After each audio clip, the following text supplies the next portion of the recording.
Perkenalan, nama saya Ribda Nurul Ijtihar dengan NIM 1222120058 dari jurusan Tadris Bahasa Indonesia kelas 5B.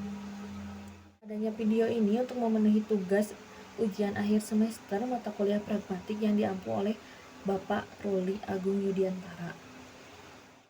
Berikut analisis 5 percakapan yang berisikan tentang implikatur, deiksis, praanggapan, dan strategi kesopanan.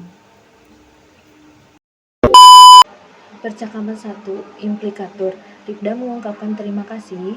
Ribda memberitahu bahwa pembayaran atau transaksi akan dilakukan pada hari Senin.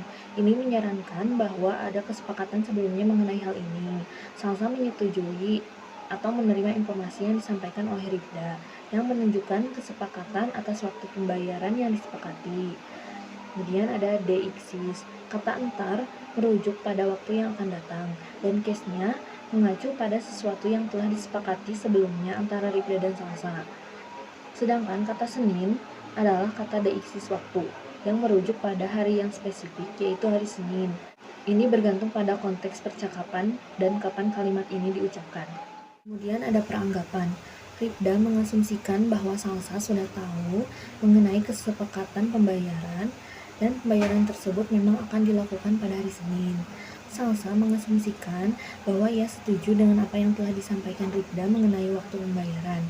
Salsa juga menganggap bahwa Ribda sudah memberikan informasi yang jelas mengenai hal ini. Selanjutnya ada strategi kesopanan. Ribda menggunakan ungkapan terima kasih yang sopan yang termasuk dalam kesopanan positif, menunjukkan penghargaan terhadap sesuatu yang diterima atau diberikan oleh Salsa. Ribda menggunakan kata entar dan ya untuk membuat kalimat lebih santai dan tidak terlalu memaksa, yang menunjukkan kesopanan dengan memberi ruang bagi Salsa untuk memahami atau menyesuaikan dengan informasi tersebut. Salsa juga memberikan respon singkat yang sopan, menyetujui apa yang disampaikan Ribda dengan cara yang tidak memaksakan atau menambah beban percakapan, yang dapat dipahami sebagai kesepakatan yang ramah dan tidak formal. Percakapan kedua, implikatur. Ribda meminta izin untuk meminjam setrika. Implikatur ini menunjukkan permintaan yang langsung dan santai. Kiki memberikan respon persetujuan atau menerima permintaan Ribda tanpa memberi penjelasan lebih lanjut. Ribda bertanya tentang waktu kedatangan Kiki dan Jamber merujuk pada jam berapa, yang artinya Ribda ingin tahu waktu kapan Kiki akan pulang. Kiki memperkirakan akan sampai di suatu tempat setelah waktu maghrib, yang menunjukkan bahwa perjalanan akan memakan waktu hingga saat tersebut. Kemudian ada deiksis. Kata pinjam mengacu pada Ribda yang meminta setrika kepada Kiki. Kata yo mengacu pada respon persetujuan dari Kiki kepada Ribda. Kata jamber adalah deiksis waktu yang merujuk pada jam berapa, menunjukkan bahwa Ribda ingin tahu waktu kedatangan Kiki. Kata habis maghrib merujuk pada waktu setelah sholat maghrib, menjadi acuan waktu bagi Kiki untuk sampai di tujuan. Kemudian ada praanggapan. Ribda mengasumsikan bahwa Kiki memiliki setrika dan dia dapat meminjamnya. Ribda mengasumsikan bahwa Kiki akan pulang dan ia ingin tahu kapan tepatnya. Kiki mengasumsikan bahwa perjalanan akan berlangsung cukup lama hingga akhirnya tiba setelah waktu maghrib.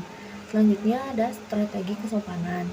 Ribda mengajukan pertanyaan dengan cara yang ramah dan santai, tanpa memberikan tekanan untuk mendapatkan jawaban pasti. Ini menunjukkan kesopanan dalam berbicara. Kiki merespon dengan singkat dan sopan, menunjukkan persetujuan tanpa memberikan kesan memaksakan atau terburu-buru. Percakapan ketiga, implikatur. Ibu bertanya tentang jam berapa Ribda kuliah, dan melalui pertanyaan ini, ibu mungkin juga ingin mengetahui apakah Ribda sudah siap atau akan berangkat kuliah. Ibu menyemangati Ribda, memberikan motivasi dan semangat di pagi hari sebelum memulai aktivitas, dan menginformasikan bahwa kuliah dimulai pada jam 8 pagi. Ribda memberitahu jadwal kuliah besok yang berlangsung dari jam setengah 8 sampai waktu maghrib, yang berarti kuliah atau aktivitas tersebut cukup panjang. Selanjutnya ada deiksis.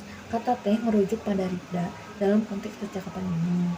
Kata jam sabaraha menunjukkan ibu bertanya tentang waktu, yang menjadi referensi waktu dalam percakapan ini. Kata maghrib merujuk pada waktu sholat maghrib, yang menjadi referensi waktu untuk menjelaskan berapa lama kuliah Ribda berlangsung.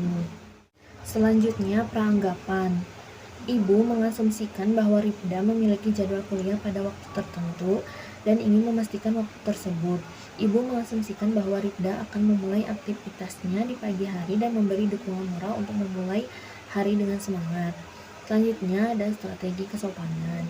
Ibu menggunakan pertanyaan yang lembut dan tidak langsung dengan kata teh untuk merujuk pada Rifda, menunjukkan rasa ingin tahu tanpa terdengar memaksa. Ibu memberikan semangat di pagi hari yang merupakan cara untuk menunjukkan perhatian dan memberikan motivasi positif tanpa memaksakan kehendak. Rifda juga memberikan informasi secara langsung dan santai, menunjukkan kesopanan dengan menjawab tegas namun tetap informal. Rifda memberikan informasi yang lebih lengkap, menunjukkan keterbukaan dan kehati-hatian dalam memberikan penjelasan. Percakapan keempat, implikatur. Rifda meminta izin untuk meminta bantuan. Umi menginformasikan bahwa di dalam tas yang dimaksud oleh Rifda tidak ada sandal hitam yang dicari. Umi juga mungkin menyampaikan bahwa Rifda tidak perlu mencari lebih lanjut karena sandal yang dimaksud memang tidak ada. Selanjutnya ada deiksis. Kata Umi merujuk pada orang yang sedang diajak berkomunikasi, yaitu teman Rifda. Rifda di sini merujuk pada orang yang bertanya, yaitu Rifda itu sendiri. Umi menyebutkan nama Rifda sebagai penegasan atau konfirmasi bahwa yang dimaksud adalah Rifda yang bertanya. Kemudian ada peranggapan. Rifda mengasumsikan bahwa Umi akan bersedia membantu. Selain itu, Rifda menganggap bahwa Umi tahu tentang tas putih yang dimaksud.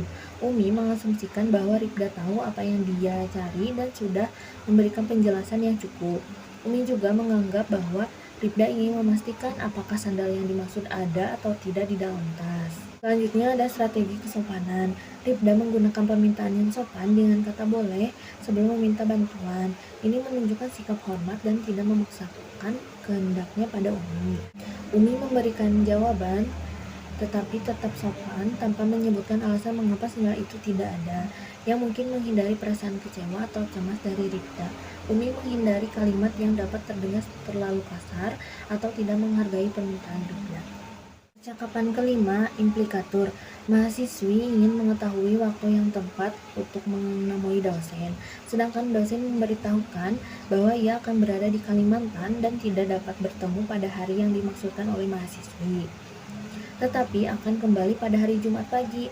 Mahasiswi ingin memastikan apakah kegiatan micro-teaching pada hari Jumat tetap berlangsung secara tatap muka. Dosen memberi penegasan bahwa micro-teaching akan tetap dilaksanakan tetapi menggunakan kata insya Allah untuk menunjukkan bahwa hal tersebut bergantung pada situasi. Selanjutnya ada deiksis. Kata bapak merujuk pada dosen yang merupakan orang yang sedang diajak berkomunikasi. Kata abdi merujuk pada dosen sendiri. Penggunaan kata ini menunjukkan kesopanan yang tinggi karena abdi lebih formal.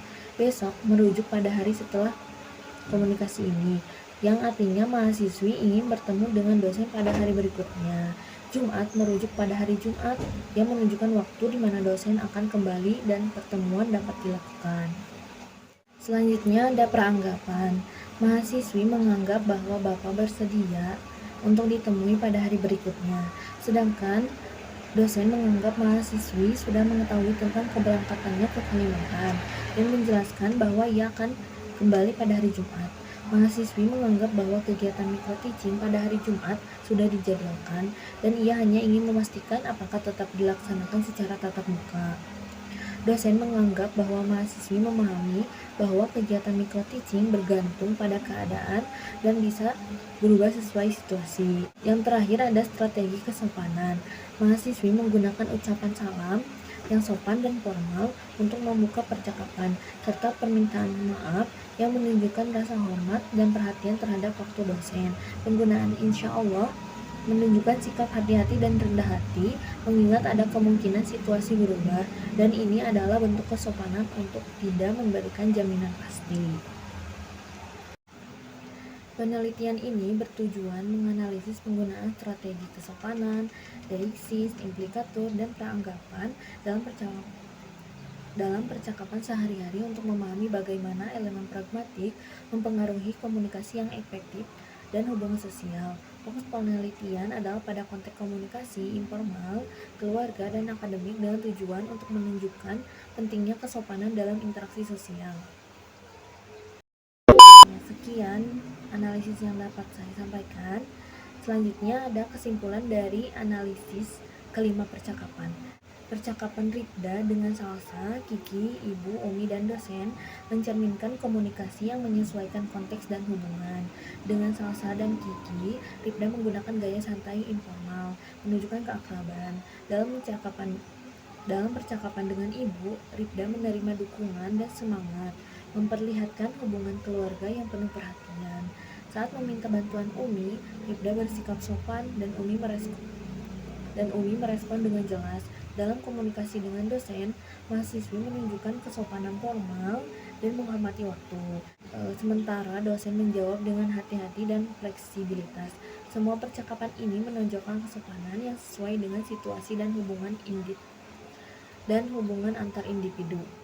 Analisis percakapan ini menunjukkan pentingnya menyesuaikan cara berbicara dengan konteks dan hubungan sosial. Dalam percakapan informal dengan teman, Rifda menggunakan gaya yang santai, mencerminkan keakraban. Sementara dengan ibu dan umi, ia menunjukkan kesopanan dan penghormatan. Dalam konteks akademik, mahasiswi berbicara dengan sopan dan formal, menghormati otoritas dosen. Implikasinya, komunikasi yang sopan dan sesuai konteks membantu menciptakan interaksi yang efektif, menjaga keharmonisan, dan memperkuat hubungan sosial.